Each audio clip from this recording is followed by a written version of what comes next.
Existe uma natureza silenciosa em apenas um show, uma natureza que não se revela de imediato. Ela está escondida sob o barulho dos lasers, das batalhas interdimensionais, dos demônios e dos videogames amaldiçoados. Está nas esquinas do parque, onde a rotina e o absurdo convivem como se fossem velhos amigos. À primeira vista, parece mais um daqueles desenhos malucos que passam na TV, com piadas rápidas, tramas surreais e personagens que desafiam a lógica. Mas quem presta atenção com carinho descobre que esse show, tão caótico e frenético, tem um coração imenso e que ele bate devagar, porque apenas um show nunca foi só um show, sempre foi o que significa crescer, não como adolescentes se tornando adultos, como já vimos em tantos outros desenhos, mas como adultos tentando aprender a ser adultos. E esse é o diferencial poderoso e comovente que torna esse desenho tão especial. A maioria dos desenhos animados apresenta protagonistas crianças ou adolescentes, porque é uma ideia de que crescer é um processo que termina na entrada da vida adulta, mas apenas um show desconstrói essa ideia com delicadeza. Ele nos mostra que amadurecer não tem uma linha de chegada, que mesmo quando você já tem um emprego, responsabilidades, boletos e dores nas costas, ainda pode não ter ideia do que está fazendo. Mordecai e Rigby não está tentando virar adultos, eles já são,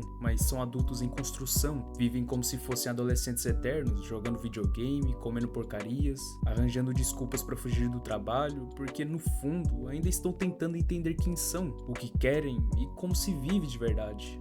Essa tentativa, esse tropeço constante e verdadeiro, é o coração de toda a série, e é isso que torna mais interessante e tocante do que muitas histórias sobre amadurecimento. Mordecai é uma daquelas pessoas que carrega a melancolia de quem sente demais, mas não sabe se expressar. Ao longo da série, ele tenta navegar nesse mundo dos relacionamentos, do trabalho e da responsabilidade emocional, e ele erra. E erra muito. Ele se apaixona, se frustra, se sabota, se culpa. A forma como ele lida com Margaret e depois com CJ é uma das partes mais humanas do desenho. Não porque é perfeita, porque de fato não é, mas porque é falha. Mordecai é imaturo, confuso, às vezes egoísta, mas tudo isso torna real. Ele é como qualquer um de nós, tentando não estragar tudo sem saber exatamente como fazer isso. Com Margaret, Mordecai vive aquela paixão idealizada, carregada de nervosismo, onde cada gesto parece decisivo. A forma como ele hesita em dizer o que sente, como teme perder a amizade, é dolorosamente verdadeira. Depois com CJ, vemos ele tentando algo mais direto, mais espontâneo, mas sem ter resolvido ainda suas confusões internas. E é claro que isso leva ao caos, porque ele ainda não sabe lidar com a própria culpa. Esse triângulo amoroso que se forma é um dos pontos mais intensos do desenho, e não por ser dramático em si,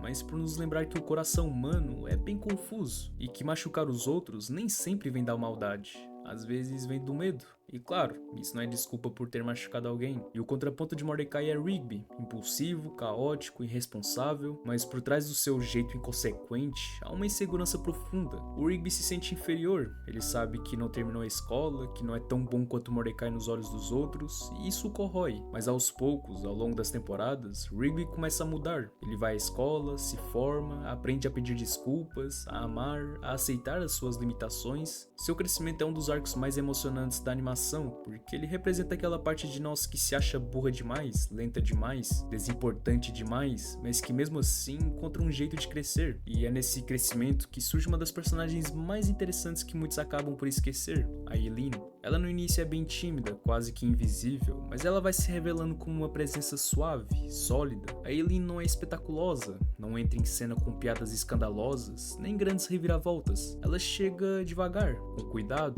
mas é exatamente isso que a torna tão especial. Ela não quer mudar o Rigby, ela vê quem ele é, com todos os seus defeitos, e mesmo assim acredita nele. A relação dos dois floresce sem pressa, com respeito, com pequenas demonstrações de afeto, como deveria ser. Não é sobre paixão avassaladora, mas sobre companhia verdadeira. É uma das poucas histórias de amor em desenhos animados que realmente parece saudável e nada forçado. E entre todos os personagens desse universo, onde o nonsense convive com o cotidiano, que faz o Benson ser um dos personagens mais injustamente subestimados à primeira vista. Quando o conhecemos, ele é apenas o chefe ranzinza, o adulto típico estressado, sempre gritando, sempre cobrando produtividade. Em qualquer outro desenho, ele seria só o vilão burocrático. Mas apenas um show não se contenta com o óbvio. Aos poucos, a série revela que dentro daquele temperamento explosivo, existe um homem profundamente sozinho. Benson quer que o parque funcione porque ele sente que é tudo que ele tem. O seu trabalho é o que dá sentido ao seu dia, mas ele também sabe que ninguém o leva muito a sério. Mordecai e Rigby o ignoram, o desrespeitam, fazem piadas dele e ele explode porque se sente invisível, inútil. Mas basta olhar com atenção para ver o homem por trás da máquina de chicletes. Benson ele tenta manter o emprego, tenta liderar, tenta ser respeitado, mas ele também tenta ser feliz, tenta se conectar, e são nesses momentos que percebemos que ele não é um adulto chato, é um adulto cansado,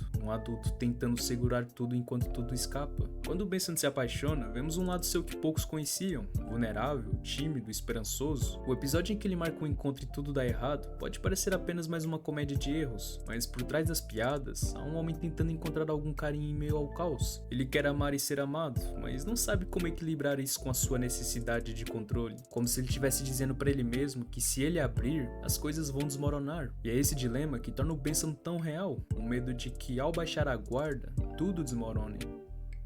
Saltitão, por sua vez, representa outra camada de complexidade emocional no desenho. Eternamente sábio, forte, experiente, ele parece estar acima das loucuras cotidianas do parque, mas isso esconde um passado doloroso, uma tristeza antiga que o acompanha em silêncio. O Saltitão não é apenas imortal no corpo, ele é imortal nas perdas. Ele carrega consigo memórias que ninguém mais lembra, amigos que já se foram, um amor que morreu há décadas. No episódio em que mostra o seu passado, vemos como a série trata a dor do luto com delicadeza. Saltitão tenta manter o equilíbrio, ser o pilar do grupo, mas por dentro ele também carrega o peso do tempo. A sua presença é como a de um guardião que já viu de tudo, mas que ainda sofre por tudo aquilo que não pode mudar. Mas mesmo assim, vemos que ele tem seus limites, que apesar de tudo, ele ainda falha, erra, como no episódio em que ele literalmente faz o Rigby partir dessa para uma melhor, e também o episódio sobre o estresse. E claro, não podemos esquecer do Pyrolito, talvez o personagem mais excêntrico, infantil e adorável do desenho, mas também no final, o mais importante. Pyrolito vive com uma pureza que beira o ingênuo, sempre falando com poesia, vendo a beleza nas pequenas coisas e oferecendo abraços como solução para qualquer conflito. E no entanto, é exatamente essa pureza que salva o universo. No final do desenho, quando tudo se torna cósmico, grandioso e filosófico, é o amor de Pyrolito que resolve tudo. O bem contra o mal não é vencido por força, por lógica ou por estratégia, é vencido por ternura. E o fato de apenas um show terminar assim, com um abraço, com um perdão, com um sacrifício voluntário, diz tudo sobre a alma da obra. Mesmo em um universo onde tudo pode acontecer,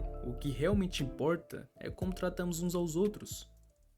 Todos esses personagens vivem num cenário que é uma carta de amor à nostalgia, os anos 90. O parque, os fliperamas, as fitas cassete, os VHS, os filmes de ação exagerados, as músicas. Apenas um show é também uma homenagem a uma infância analógica que já não existe. Para quem cresceu nos anos 90, o desenho é um baú de lembranças. Não é só o estilo visual, mas o clima, a forma como os personagens se relacionam com a tecnologia, com o lazer, com o tempo livre. Eu não sei porquê, mas há algo de profundamente nostálgico em ver dois adultos jogando videogame de tubo, enquanto deviam estar cortando a grama. É o retrato de uma geração que cresceu acreditando que o trabalho seria uma aventura, e descobriu que não é bem assim. O desenho marcou uma geração porque falava de algo que todos sentíamos, mas não sabíamos dizer. O medo de crescer, o medo de deixar de ser quem éramos, o medo de que, ao entrar na vida adulta, perderíamos aquilo que nos fazia especiais. Mas apenas um show responde isso com esperança. Com os seus monstros, com suas lutas épicas, com seu nonsense libertador, a série diz: você pode crescer sim, mas isso não significa que precisa deixar de ser você.